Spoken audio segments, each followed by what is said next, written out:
Welcome to Chillin' 101. We hope this video helps. You start by securing the machine and identifying exactly where the thread failed. Cut power and clear nearby fabric so you can see the shuttle, heddles, and reed path. Once done, trace the broken yarn from the spool to the break and back to the bobbin cavity.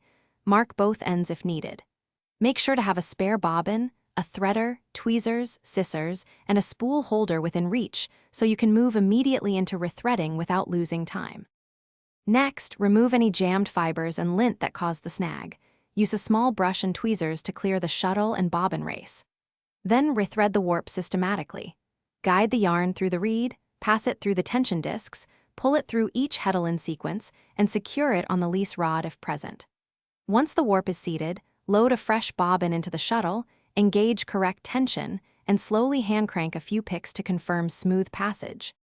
Finally, restore working tension in small increments and verify consistent beat and pick formation. Run a short sample at low speed while watching the selvage and pattern alignment. Listen for irregular sounds and feel for increased resistance.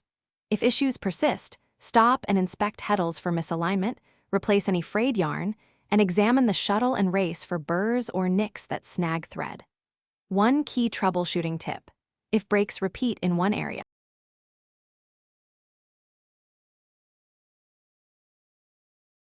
Thanks for watching. Consider subscribing if we helped you.